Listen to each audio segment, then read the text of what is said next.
En nuestra anterior presentación habíamos quedado en las generalidades de lo que se considera en el Uruguay derecho penal. O sea, no es en Uruguay, quiere decir en general, pero sí las especialidades de nuestro derecho penal.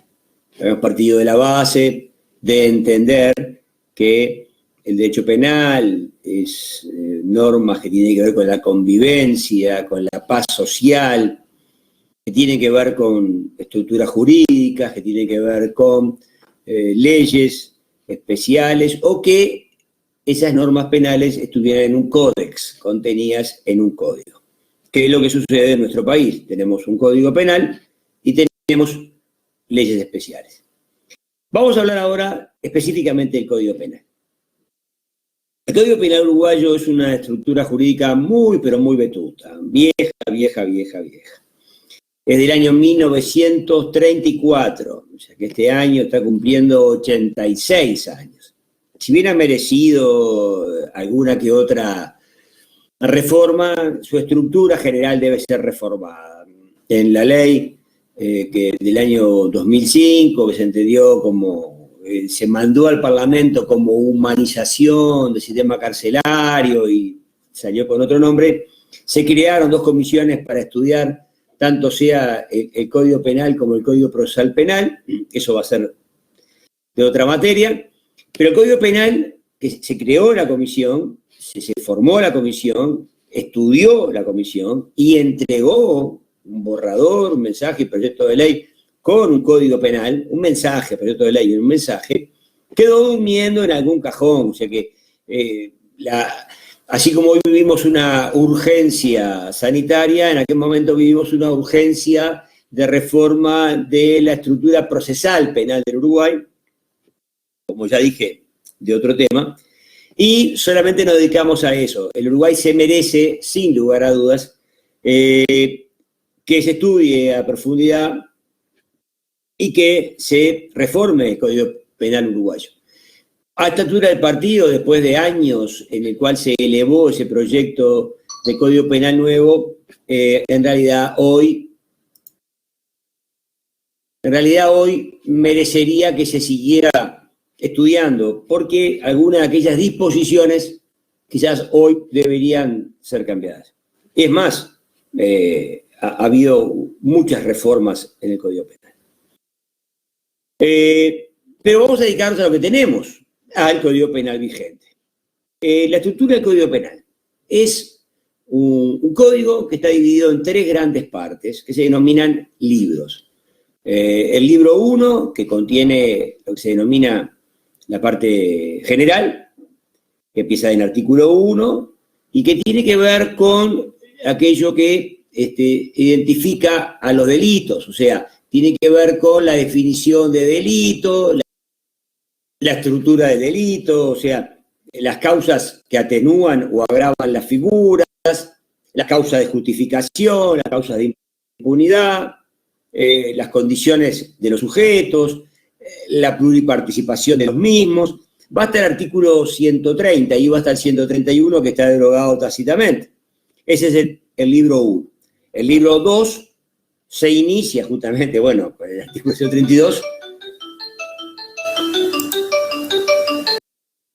Entonces empieza evidentemente en el 132, delitos contra la patria, contra la nación, y va hasta el artículo 359.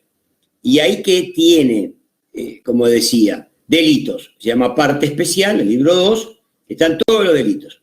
Lo que tiene una estructura en cual se divide en títulos, depende de lo que se denomina la objetividad jurídica atacada o defendida, depende de qué lado se mire. Entonces vamos a encontrar 13 títulos. Cada uno de los títulos se va a dividir a su vez en capítulos, depende de los delitos que se vayan cometiendo dentro del mismo del derecho protegido. Y yo ahora dije derecho protegido porque a veces vamos a ver que hay una especie de parentesco o similitud entre el derecho protegido y la objetividad jurídica tutelada. ¿Por qué? Porque, por ejemplo, vamos a poner, para mencionar el título 13 del libro 2 del Código Penal, que habla de delitos contra la propiedad. En su momento lo vamos a ver eso, calculo que en una de las últimas sesiones de este curso. Y ahí, es claro, dice delito contra la propiedad. Deberemos tomar después el concepto de propiedad, pero después veremos cómo se va atacando de diferente manera a la propiedad y depende de qué propiedad sea. Entonces, si no, tomemos otro como ejemplo. El título que defiende como objetividad jurídica la integridad física y moral del hombre. No es que si uno buscara en el Código Penal, dice, pero ¿sabe que yo busqué y no veo como derecho protegido, así como encontré el de propiedad que usted me acaba de nombrar, el derecho a la vida? Y yo le voy a decir, no, no va a encontrar el derecho a la vida. Va a encontrar el delito de homicidio como el primer delito que abre el título de la protección de la integridad física y moral del hombre. Porque allí vamos a encontrar, por ejemplo, también el delito de lesiones y el aborto y otras más. Entonces, ese es el libro 2 del Código Penal. Y luego tenemos el libro 3 del Código Penal. El libro 3 del Código Penal se refiere a las faltas, que ahora vamos a empezar a hablar y a denominarlas, pero en principio son delitos menores, con la misma estructura de un delito, pero diferente castigo, y que están en el título 3, que ha sido reformado por una ley muy reciente, del año 2013, y que va del artículo 360 al 369. Esa es la estructura del Código Penal. Habiendo referidos a eso, vamos a referirnos ahora, ya sí, a lo que nos mueve el derecho penal, que es el delito. No se olviden que, como a los que han sido alumnos se los recuerdo, y a los que no tengo gusto de conocer, lo digo por primera vez, todo lo que dijimos antes lo utilizamos ahora. Entonces, ya lo que hablamos antes de la conceptuación de ley penal, delitos, sus características y sus principios, la vamos a volcar ahora. Y lo mejor que podemos hacer es empezar por el artículo 1 del Código Penal. El artículo 1 del Código Penal define delito, lo voy a decir textual, es toda acción u omisión prevista expresamente en la ley penal. Para que ésta se considere tal, debe contener ella una norma y una sanción. Esa definición, una acción u omisión prevista en la ley penal, tiene que ver con los principios que vimos antes, el principio de legalidad, aquello de retribución, de prevención. ¿Por qué? Porque debe haber una ley que prevea expresamente que una conducta o una omisión sea delito. ¿Y por qué debe contener esa ley una norma, que a mí me gusta más llamarla precepto, y una sanción? Pues bien, por el principio de legalidad, porque debe decir claramente qué es y qué no es delito.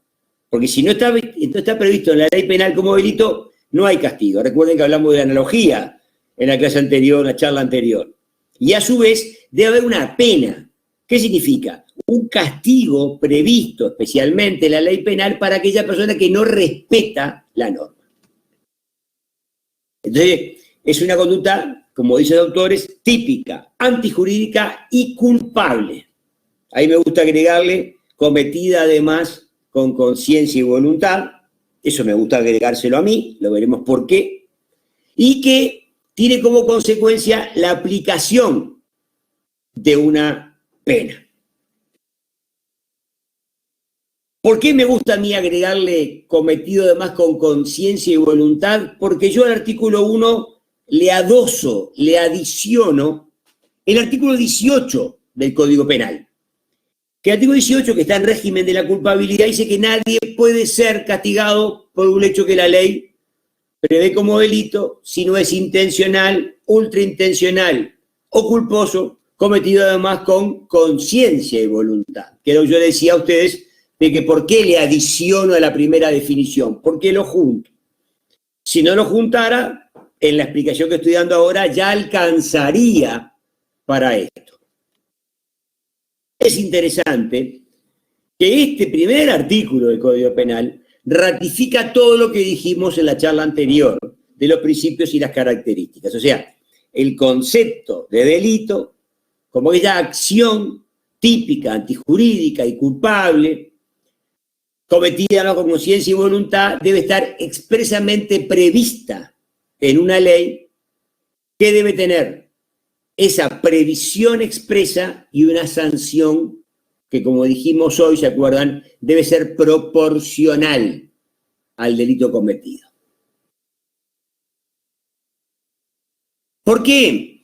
Bueno, porque los delitos, a su vez, como dijimos hoy, esa pequeña definición que hicimos del Código Penal en sus 3 libros, el artículo 2 del Código Penal lo divide a su vez y utiliza para dividir los delitos un elemento. ¿Cuál es? La gravedad. Originalmente en el Código Penal nuestro, que yo le dije que es del 34, que viene del 32, del Código Rocco italiano, había una bipartición entre delitos y faltas, que no es la partición que hizo Rocco originalmente, porque él dividía en delitos, faltas y contravenciones. Como Uruguay no lo llevaba a ese mismo línea de trabajo, siempre tuvimos una división en 2, delitos y faltas. Y eso que dije hoy, creo al principio, que las faltas son delitos menores, que su estructura son iguales, pero la pena es diferente, que al decir de un autor español, Pacheco, son delitos enanos, una muy, puede ser discutida definición, pero que ejemplifica sobre la estatura de la figura, quiere decir que existían esas 2 divisiones según la gravedad. Pues bien, nuestro Código Penal, en una reforma posterior a raíz de que el Uruguay incorporó determinada legislación internacional de la que hablamos en la charla anterior, aquellos tratados suscritos por el país y que se convertían en ley nacional, hoy tenemos una triple división, que no empieza por delito, sino que empieza por crimen. Hasta ese momento, y hoy se sigue usando, pero hasta ese momento era normal que se hiciera, porque no tenía otra acepción, el confundir y el hablar del actuar criminoso y el actuar delictivo, cometer crimen y cometer delito, el criminal y el delincuente. ¿Por qué?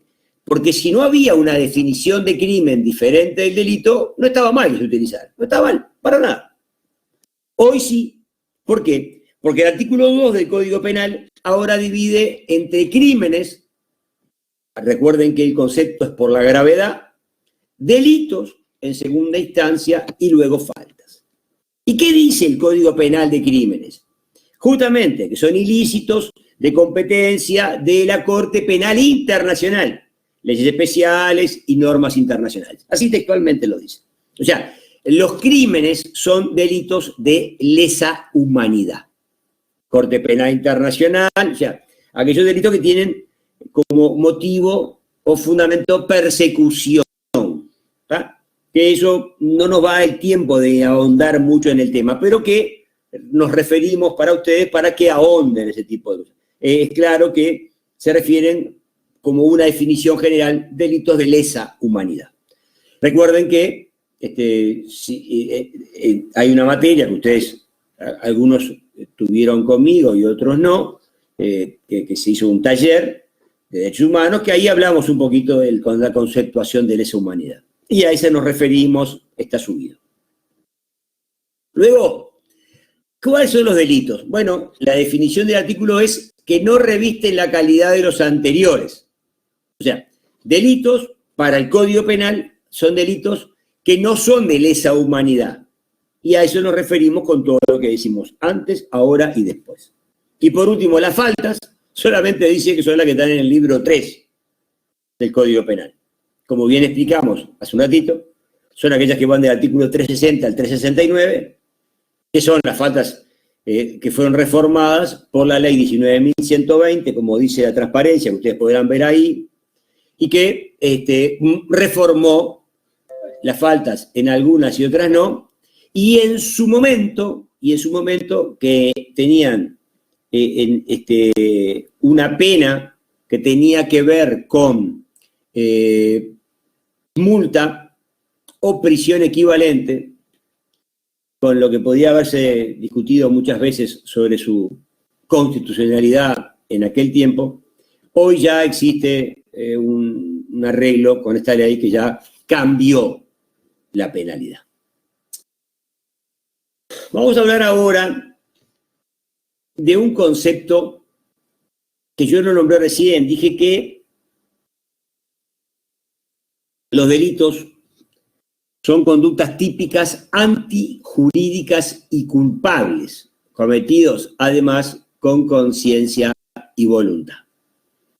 Esto es un paneo, es una definición, es algo genérico, que es para que ustedes tengan una visión de este curso online.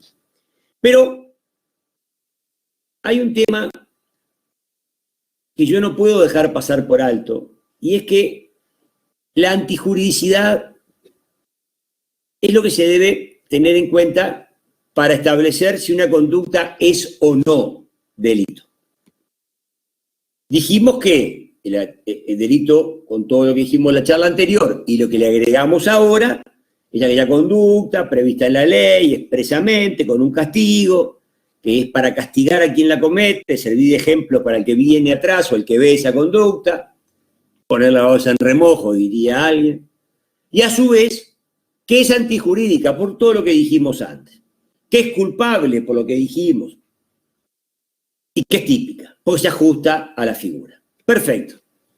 Pero sin embargo, el ser humano puede cometer delito. Todavía no llegué a eso, pero voy a hablar ahora de esto. Puede cometer una figura que está prevista en el Código Penal como delito, que digamos que encarta, que se ajusta a lo que la definición de delito del Código Penal, y sin embargo no tener pena. O sea, sí su conducta va a quedar abarcada dentro de la definición expresa de la ley penal, pero no va a tener pena, que es lo que dice en la parte final del artículo primero. Debe tener un precepto, el Código Penal le dice una norma, y una sanción. Entonces, sí, la conducta va a estar incorporada en la norma o precepto, pero no va a recibir la sanción correspondiente. ¿Por qué? Porque el Código Penal tiene lo que se denominan determinadas circunstancias que eximen de pena. Que la persona sí encarta su conducta a la figura, pero no va a ser castigado. Y tenemos tres diferentes circunstancias. Unas son las causas de justificación, otras son las causas de inimputabilidad y las otras son las causas de impunidad. En esta síntesis del día de hoy las voy a nombrar para que me quede abierta, expedita la otra figura, la que voy a trabajar solamente aparte de esta charla. La primera son las causas de justificación. Yo las voy a nombrar esta charla de ahora, para que ustedes entiendan. Y luego sí voy a empezar a trabajar sobre determinadas algunas de ellas. La causa de justificación se encuentra en el artículo 26 al 29 del Código Penal. La primera, quiero decir, la legítima defensa, después está el estado de necesidad, después está el cumplimiento de la ley y después está la obediencia al superior. Yo voy a remitir a la lectura de estos artículos. Podemos en el foro intercambiar opiniones, pero voy a trabajar específicamente en la legítima defensa en la charla posterior. Pero en este momento actual, ahora ya, les digo que existen 4. Legítima defensa, estado de necesidad, cumplimiento de la ley y obediencia al superior. como causas de justificación. Luego están las causas de inimputabilidad. O sea, acá lo que vamos a ver es a la persona, no a la conducta, que si bien comete el delito, no puede ser castigada porque le falta aquel elemento que dijimos al final, la voluntad. Acá la persona comete el delito bajo determinadas circunstancias personales que pueden ser propias, congénitas, o que pueden ser que en el momento de cometer delito esté bajo la influencia determinada de ellas. ¿Cuáles pueden ser? Por ejemplo, el artículo 30 habla de la locura. Me remito a su lectura. ¿Está? Enfermedad mental. Luego está la embriaguez. ¿Está? También del concepto surge el estado de, como dice el artículo 32, de ebriedad habitual. Va a definir la diferencia entre embriaguez y la ebriedad habitual. Luego vamos a hablar justamente de lo que es la intoxicación. Y ahí puede ser con cualquier sustancia que pueda ser no la embriaguez o la ebriedad habitual, sino cualquier circunstancia, psicotrópica, medicamentos, lo que fuera. El artículo 34, al que me voy a detener un poquito nada más, habla de la minoría de edad. Lo dejé para atrás yo eso, porque lo iba a hablar cuando hablara de la estructura del delito, que es que en Uruguay, por una convención que evidentemente es social y política, se entiende que la persona tiene la madurez necesaria para tener conciencia del disvalor de la conducta en un momento determinado de su vida. 18 años. A los 17 años, 11 meses y 29 días, la persona no tiene, para la legislación uruguaya, conciencia del disvalor de la conducta. Ahora, el mismo día que cumple 18 años, tiene una plena madurez, si no tiene, por supuesto, causas congénitas, todo lo que dijimos.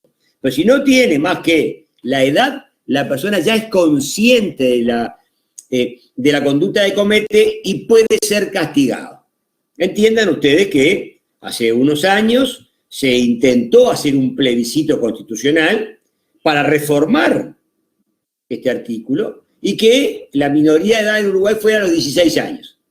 Si se hubiera aprobado, hoy estaría diciendo una persona que tiene 15 años, 11 meses y 29 días no es mayor, entonces es convencional porque es un acuerdo social y es legal porque hay una ley que lo establece. La ley que lo establece es el Código Penal y está previsto en el artículo 34 del mismo. O sea, ahí está previsto que una persona, para ser responsabilizada de un delito, tiene que tener 18 años, de lo contrario, es menor y no comete el delito, eventualmente, de homicidio, sino comete la infracción de homicidio, aunque el resultado lesivo final es la muerte de una persona. Y si fuera mayor de edad, empezaríamos de 2 años para adelante la pena, que aplica el 310 y siguientes, y si es menor, la máxima pena que le puede ser aplicada a la persona son ni más ni menos que 5 años. Ahora, si ese mismo delito, con esas mismas circunstancias, lo comete una persona que ese día cumple 18 años, puede ser de 2 a 30 años. Y luego, otra circunstancia es la sordomudez. Ahí se puede discutir mucho porque el código es viejo y cómo se consideraba la sordomudez. Pero me remito a su lectura y por lo corto del tiempo que tenemos para trabajar. Luego, miren las causas de impunidad. Son aquellas en las cuales se comete el delito, la persona no tiene una causa de justificación para cometer el delito, y la persona no tiene ninguna circunstancia personal que haga que no se la pueda castigar. No es menor, no está intoxicado, no es un ebrio habitual. ¿Qué son estas causas? Bueno, son aquellas en que no se va a aplicar la pena en base a cómo fue el delito. Y ahí viene, por ejemplo, nombro rápidamente. El homicidio piadoso, por ejemplo. Van a ver ustedes que el código dice el que mediante súplicas reiteradas de la víctima, o sea, está cometiendo un homicidio, pero tiene que ver con los antecedentes honorables de quien comete el delito y las súplicas reiteradas de la víctima y en el estado en que se encuentre. Otro. Por ejemplo, el parentesco, el delito contra la propiedad. Bueno, ahí tiene que ver porque al ser pariente y atacar la propiedad de la otra persona, hay como una especie de mezcla entre uno y otro. Por ejemplo, el parentesco de encubrimiento. Ahí los padres van a encubrir a sus hijos que están denunciados o sean investigados por un delito. Se entiende que es algo connatural del ser humano. Luego, la defensa de sí mismo, por ejemplo, de los parientes en caso de falso testimonio, por ejemplo. O lo mismo de la lesión consensual. Pero voy a tomarme un minuto en la primera causa de impunidad, que hoy se llama exoneración de pena. La última reforma que sufrió el Código Penal, que es la ley de violencia hacia la mujer basada en género, reformó este artículo, un artículo lastimoso, un artículo que no debía estar en el Código Penal, un artículo que sinceramente su propia lectura llamaba a sorpresa. Era ese artículo que hablaba de la posibilidad que existía en cuanto existía un delito de homicidio y de lesiones que era cometido por una persona que actuaba bajo la pasión provocada por el adulterio. Me paro un segundo para que vean cómo el tiempo cambia las cosas y cómo un código que viene de 1932, me refiero a ese, no voy para atrás, entendía que alguien en defensa del honor de quien era lesionado en su honor por su cónyuge, por supuesto, pudiera atentar contra la vida del mismo, o sea, tanto lesionando como matando, y a su vez contra la persona que era con quien estaba haciendo esa acción, que puede ser respecto de una persona o de la otra, no el mismo delito, o sea, lesionar y al otro matar, y tener una causa de impunidad, no ser castigado porque actuaba bajo la pasión. Bueno, hoy solamente es una mención que hacemos en cuanto a que eso fue derogado y hoy justamente trata un tema importantísimo, como es cuando una persona sufre una violencia doméstica en el tiempo, cómo se debe ver esa causa de perdón judicial cuando no es el delito cometido en el mismo momento en que se está atacando a la persona, o sea, aplicar legítima defensa, sino aplicar, en vez de legítima defensa, causa de justificación, aplicar exoneración de pena porque es una conducta inveterada en el tiempo por parte del agresor y la persona recién se puede defender cuando deja de ser atacada. Y capaz que esa conducta no encarta en legítima defensa, pero no había nada, y había un montón de mujeres que se defendían de esa agresión permanente cuando podían, cuando no estaban siendo agredidas, cuando podían responder al ataque, y no era en el momento mismo como nos pide, y vamos a analizar el artículo 26. Entonces, necesitábamos un artículo como este, que se denomina exoneración de pena, que atiende a esas verdaderas circunstancias, que es cuándo se puede defender la persona, en qué momento puede accionar, y que lo más seguro no encarte en legítima defensa.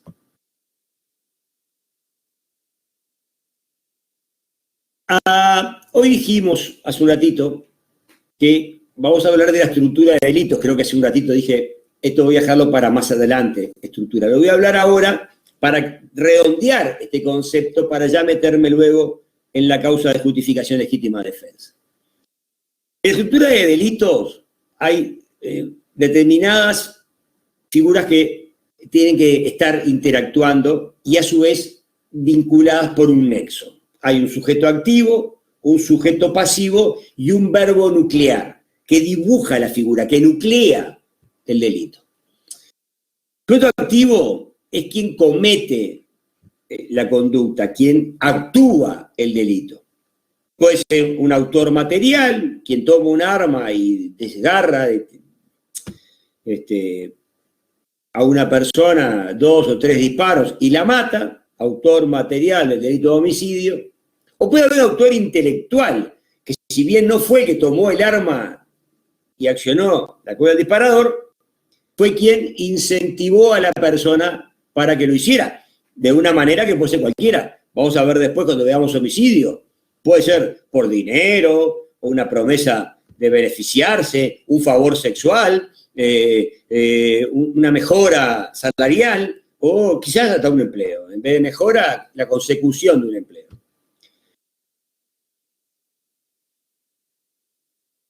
Y le dice, bueno, él sale de la casa a tal hora, el mejor lugar para hacerlo es en tal lugar, porque está oscuro, porque está solo, porque está indefenso.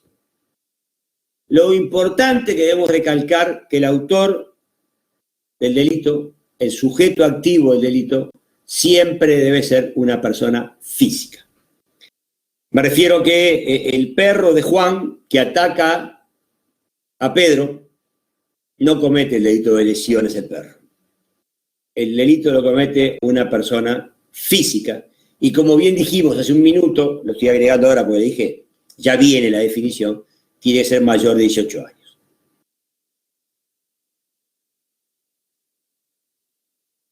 Es interesante analizar este punto de vista. ¿Qué es?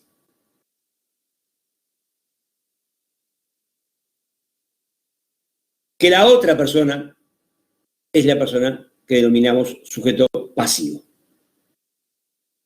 Pero esa persona, y específicamente dije eso, es una persona que puede ser física o puede ser jurídica.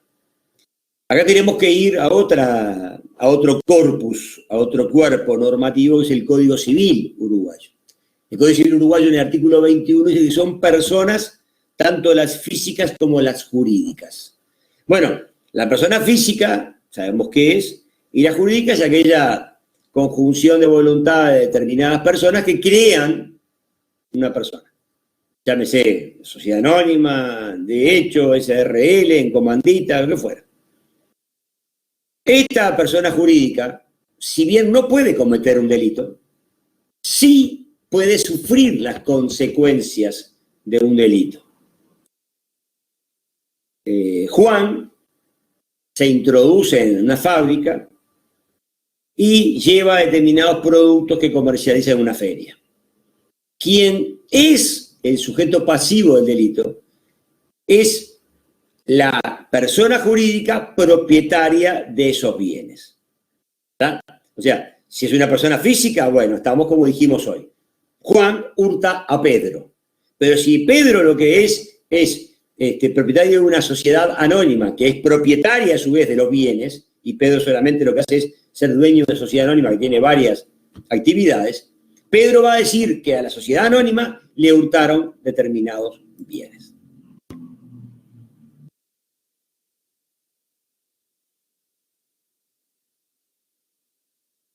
En esta pequeña transparencia que estamos redondeando este concepto de estructura, vamos a empezar a definir otra cosa, porque dijimos sujeto activo, sujeto pasivo. Pero hay sujetos pasivos y sujetos activos. ¿Qué significa? Tenemos que ver que el código o las leyes a veces se identifican especialmente. Por ejemplo, si tenemos el delito de homicidio, el que con intención de matar, hiere muerte a una persona, el código utiliza una fórmula genérica que es el qué. ¿Qué significa? Está diciendo que cualquier persona, por supuesto, mayor de 18 años, capaz, que no tenga ninguna interdicción, cometer delito, será castigada con tal pena. Y a su vez, hay delitos que dice los que. O sea, el delito requiere que determinadas personas cometan un delito. No uno, sino que para cometer el delito de motín, de asonada, de sedición, por ejemplo, habla de motineros, habla de sediciosos, significa que uno no es, son varios. Ahí tenemos un sujeto activo singular y un sujeto activo plural.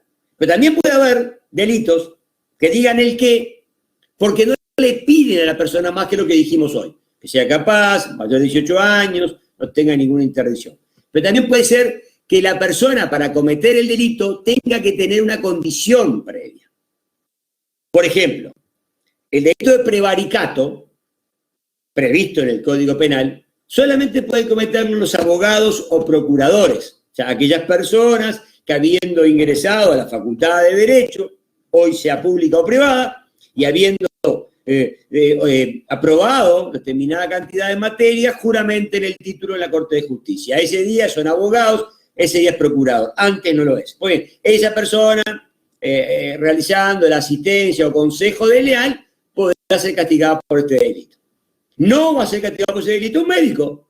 ¿Por qué? Porque el médico no es ni abogado ni procurador.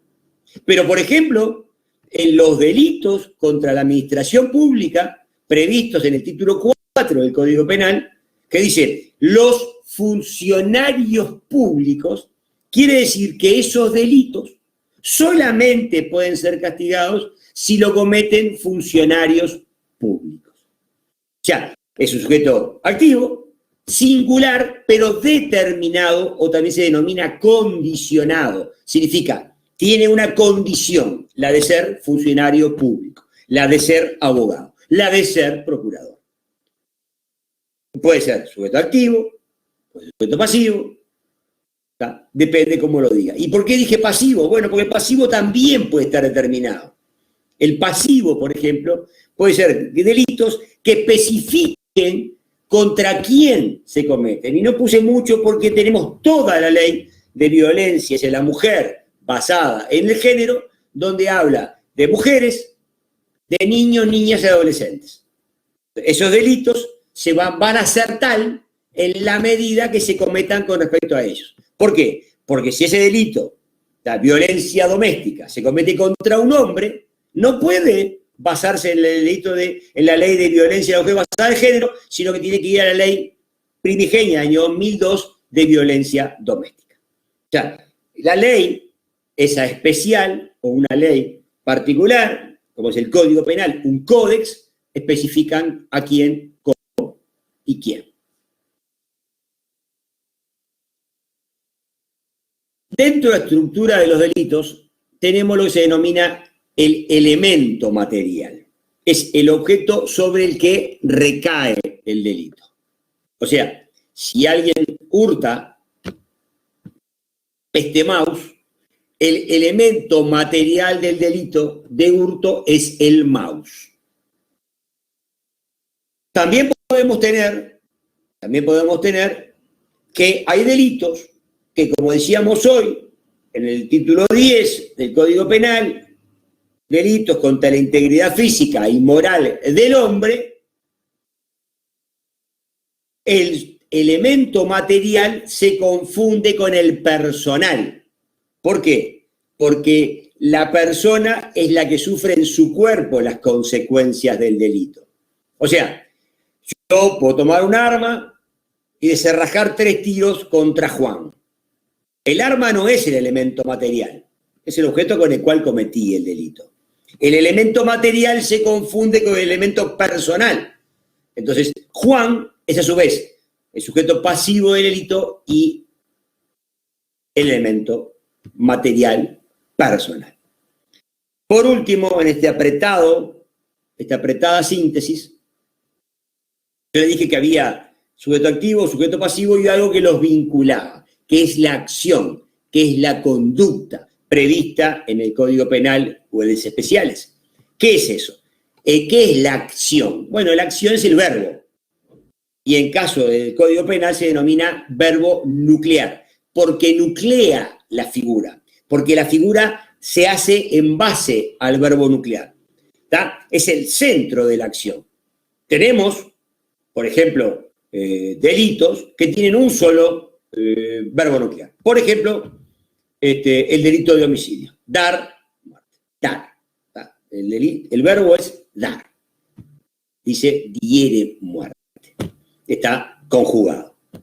Sin embargo, hay leyes especiales, justamente la traigo a colación porque la nombré al principio de la charla, la ley de estupefacientes, 14.294, la nombré al principio de la charla porque está estructurado de esa manera para que la tengan en la cabeza, que en su artículo 31 tiene 11 verbos nucleares, 11 verbos nucleares, 11 acciones que la persona puede realizar para ser castigado por esta ley de estupefacientes. Importar, tener en depósito, cultivar, cosechar la sustancia. Entonces, no es una sola figura, son varias figuras que se pueden cometer. Quiere decir, es más abarcativa del espectro de lo que la persona hace. Por hoy dejamos esta charla y vamos a realizar luego, sí, en la próxima charla, ya les adelanto desde ahora que vamos a trabajar sobre la causa de justificación legítima defensa. Muchas gracias.